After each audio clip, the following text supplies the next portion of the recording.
to the cloud. We're recording. Okay. Hey, everybody. Kelsey here. I'm joined today by Colleen, an absolutely outstanding client of ours whose story with respect to her grad applications will resonate, I know, with a lot of you, whether it's in terms of the persistence and the perseverance that it can take to reach our goals, or especially if you are in grade 12 or you're close to graduating college and looking at the admissions process, and or if you're a parent looking at the admissions process coming up. I think Colleen's story will really resonate with a lot of you, and she has a lot of great insight to share. So Colleen, thank you so much for coming on today. Really appreciate it.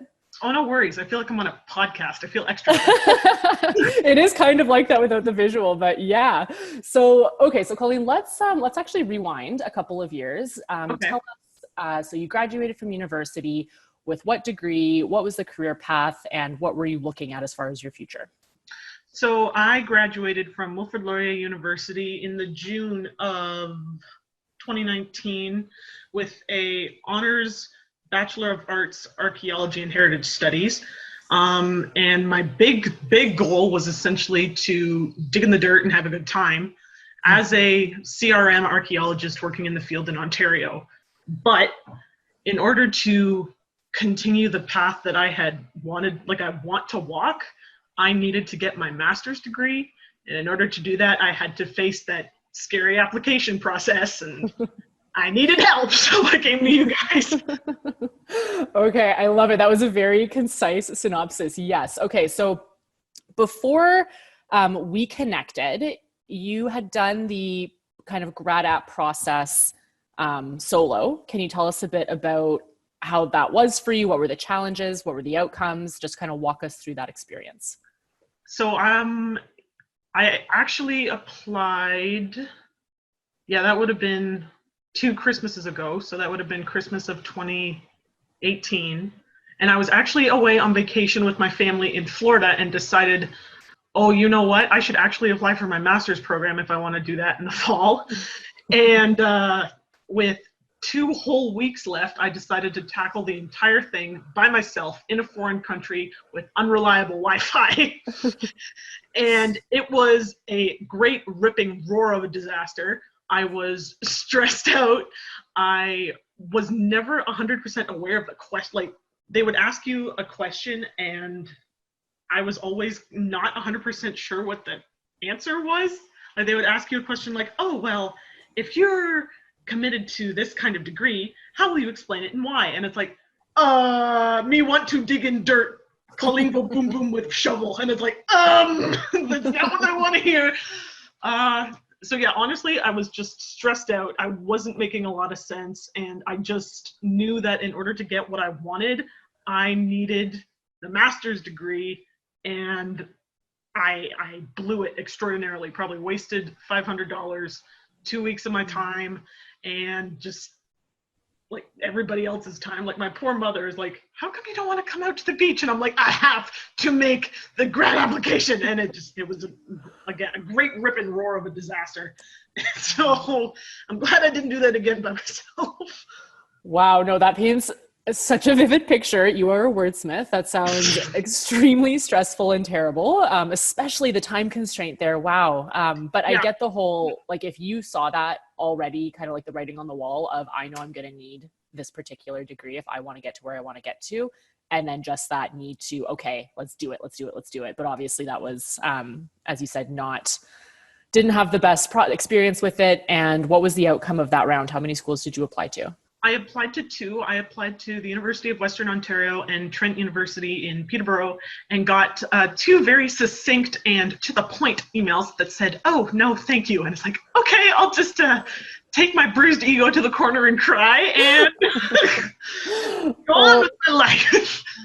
Oh, so Colleen, what, after that, I think you called it a rip and roar and disaster, which I'm going to co-opt.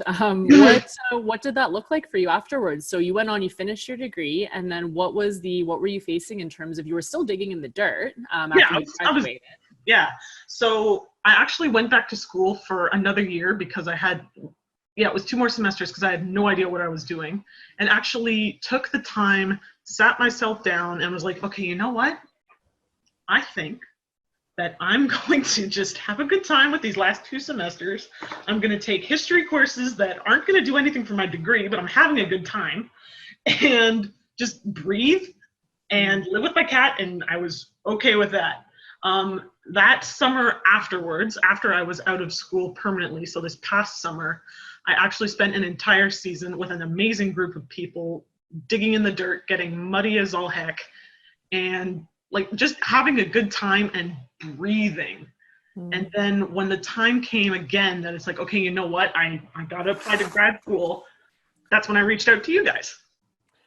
Yeah, okay. And so how did we connect? How did you find us again? Because was it online or was it? So my mother is a English teacher at Peel District School Board who works with I can't remember if she's a social worker or a vice president or something other. So she works with this woman, and her daughter worked with you guys to get her Master's of Social Work acceptance. Ah, that is right. Okay. Yes. So there's like, it's that 7 degrees of separation thing. It's like, okay, I know somebody who got in, and I want in. I love it. Okay, excellent memory. And yes, okay, so we connect through amazing 7 degrees of separation. And kind of walk us through, like, what was after that first round, which was rushed and stressful and not great, did you have any fears going into the second round? Like, what were your expectations? What was your approach to this whole thing second time around? So I'm not going to lie to you. I hate asking for help. And I hate feeling like I need somebody else to get something done. But I know I needed it. So the big obstacle right away was making that first step, that first email jump, that first phone call to be like, this is what I want. This is why I need it. Please help me. After that, I kind of gave you the reins. It's like, okay, Kelsey knows what she's doing. I know she's gotten this friend of a daughter of a into her master's program. She's going to tell me what to do, and I'm going to do it, and it's going to be okay. I love that attitude so much. And Colleen, I have to tell you, I remember our first phone call very well. It was a Sunday night with you and your mom. Yep. And it's surprising now to hear you say that you were initially resistant, because when we first spoke, I remember thinking like, wow, this girl is full of fire. This is going to be such a pleasure. Like, you were just so committed to getting resourceful and to doing whatever it took. It wouldn't have even crossed my mind that had been a difficult thing for you to even kind of cross that bridge of fear into asking for help. It's one of those things where it's like, at that moment, we'd already made the phone call, so I was committed. It was dialing the numbers in and admitting to myself that I need help to get what I want. But there's no shame in that, right?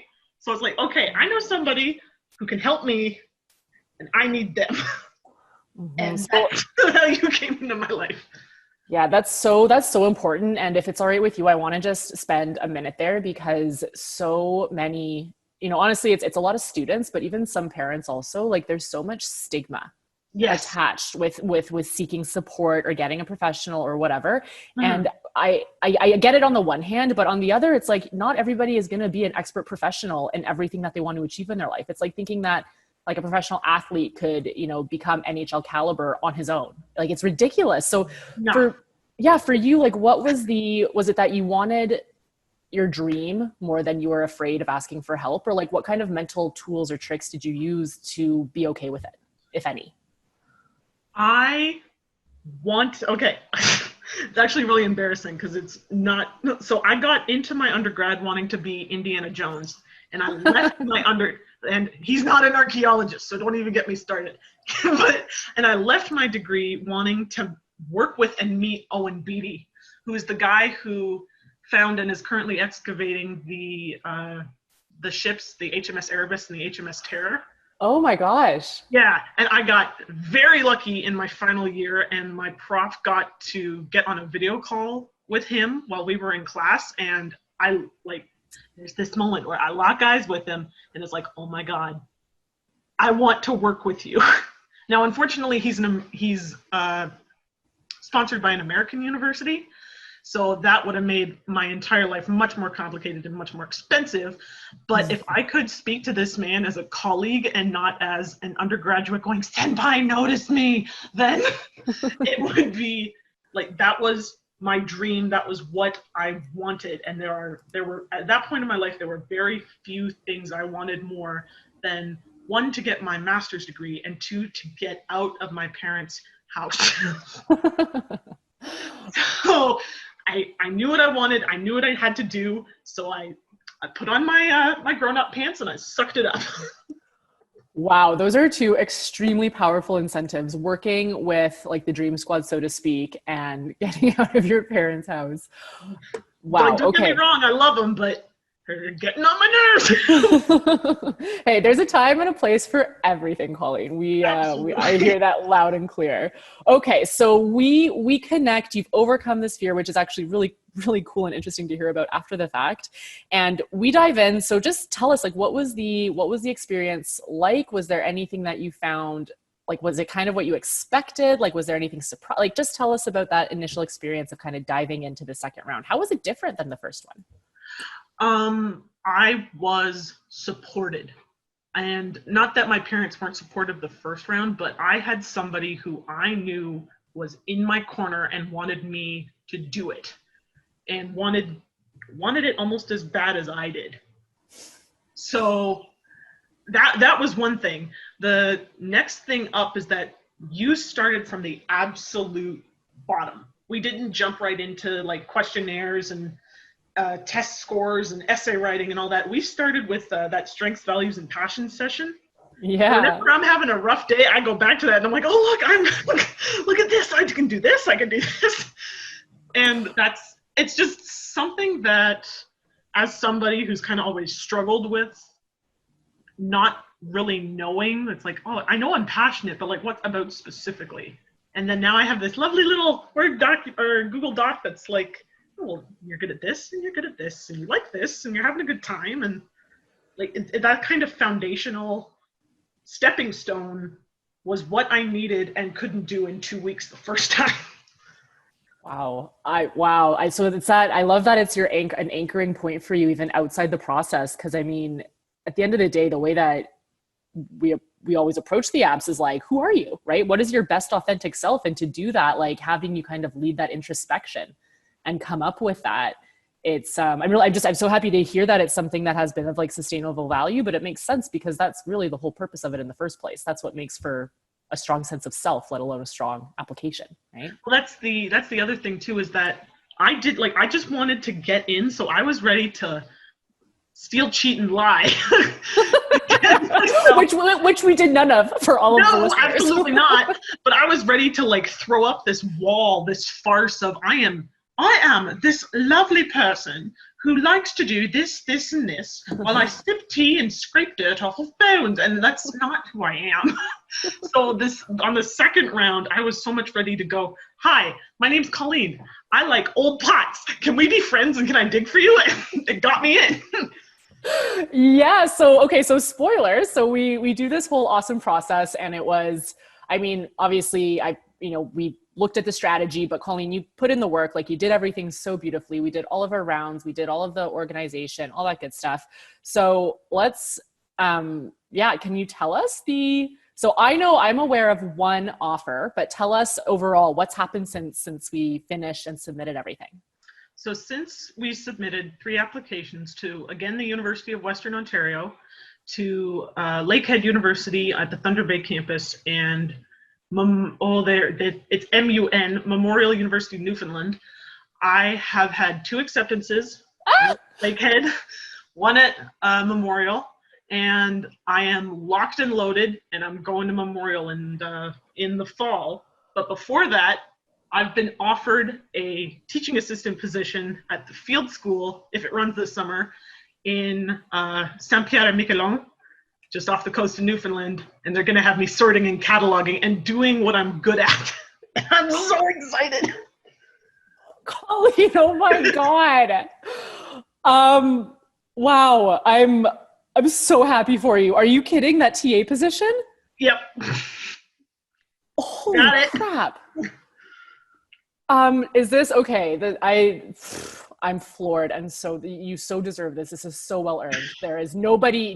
I don't care. I'm sorry for anyone listening. Nobody who deserves this more than you. That is so incredible. Wow.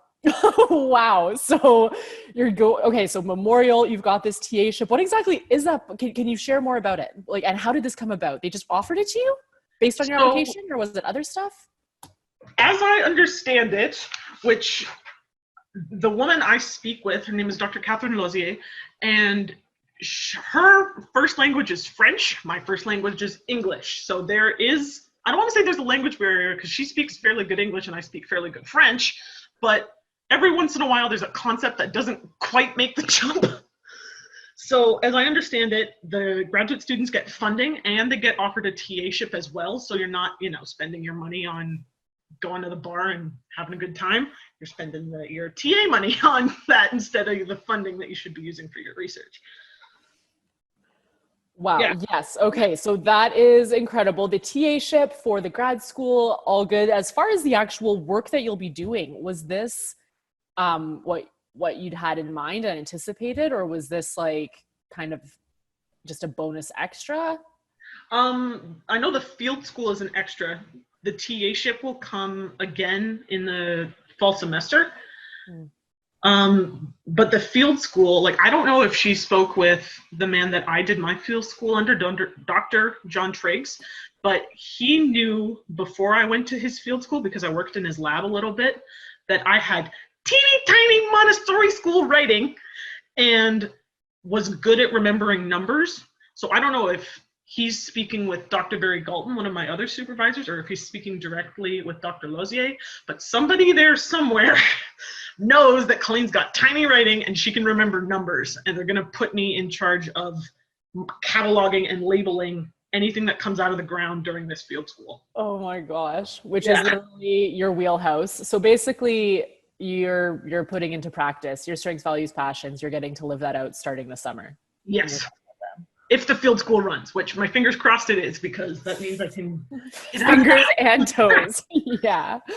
Oh my gosh. Okay. Well, Colleen, that's I could not be more thrilled for you. And sorry for listeners, but this is the first I told her purposely to hold off until we were talking. So I wasn't quite sure what to expect, but that is absolutely wonderful. Okay. This is awesome. Let's zoom out here just a little bit. Okay. Like if we're looking at say 2 to 3 kind of big takeaways based on your experiences with this whole application process. And again, the logic of applying in large part is very similar from whether you're applying to university or to grad school. Obviously the stakes are a bit higher with grad school, but similar best practices. So Colleen, in your experience, like in this experience and with these successful outcomes, what were the top 2 or 3 things that you think really made a difference? Not just as far as the outcomes, but like for the procedural aspect and actually having the good mindset and all that. Never, ever, ever be afraid to ask for help. Never, ever, ever be afraid to be your genuine self with all your flaws and all your bad marks and all that sort of stuff. They will look past that if you are genuine, if you are passionate. And I had Dr. Galton say to me, like directly, a little cheeky, because I stood out. Like, I've got a little bit of, I don't want to say snark, but a little bit of sparkle. Sparkle. I was just going to say that. Not snark, replace that with a P. Yeah. Yeah. A little bit of sparkle. It's like, she's interesting. Let's get that one. And a final one. As it starts to rain over my house. Great.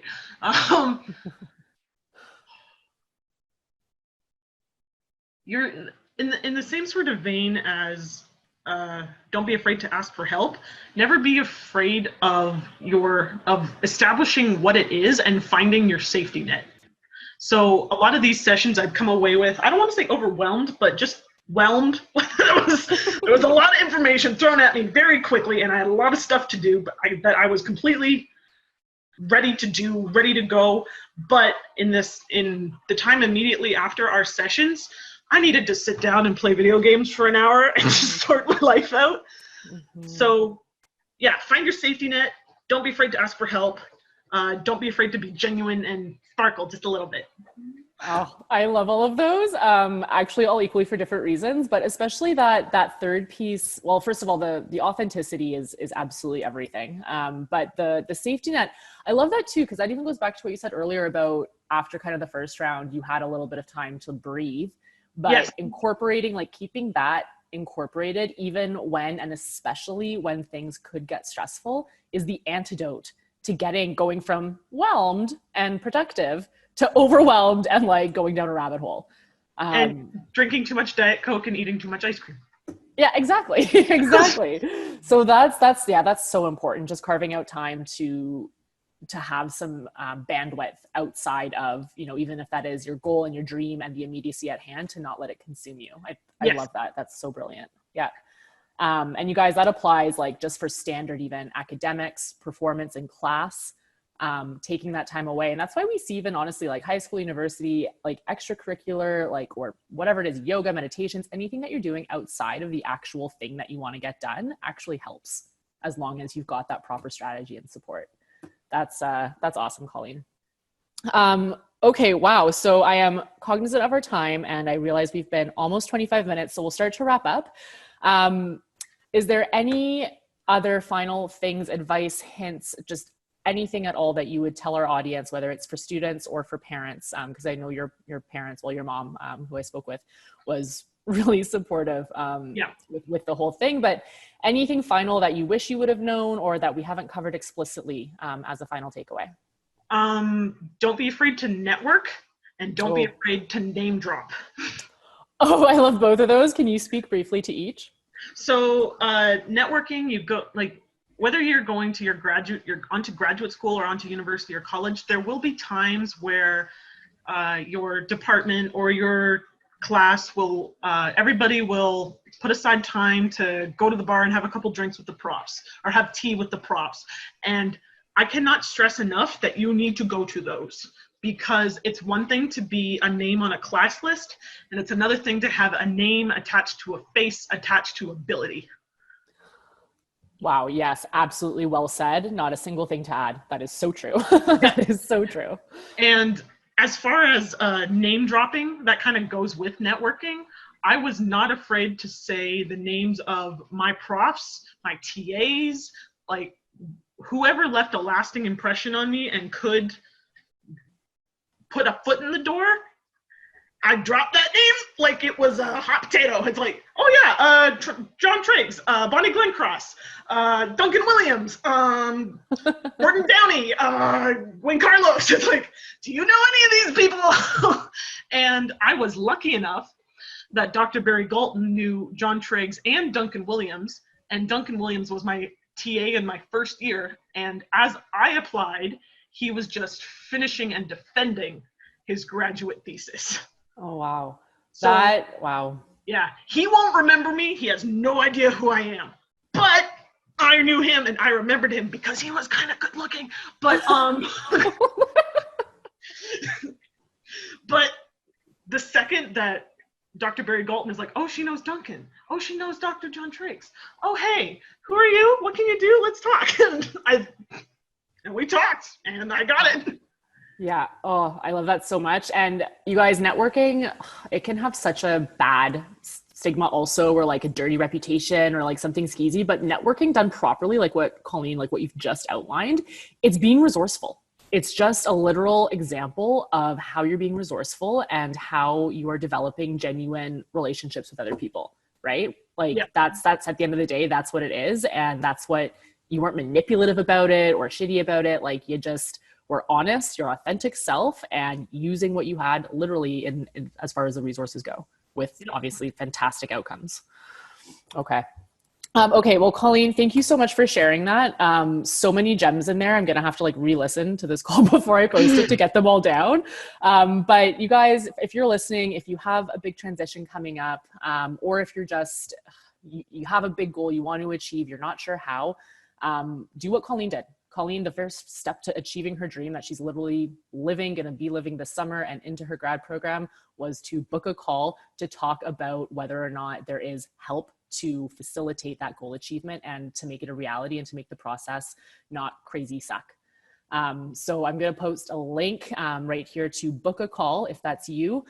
We'll talk, we'll get clear on what your goal is, what is that dream, and what can we do to get you there. That's literally what we're in the business of doing. And Colleen, thank you so much again for sharing your story. It's honestly so inspirational, and I can't wait for you to get started. I think you're in for such a great, exciting new chapter. So well, thank I'm you again. fairly sure that you guys are going to get a thesis in about 2 years, and I'm going to go help again. You know what? You keep my number, Colleen. You have I it. will. I love it. Okay, so Colleen, thank you so much. You guys, thank you for listening. There's that link to book a call, and we'll catch you in our next interview. Bye. Bye.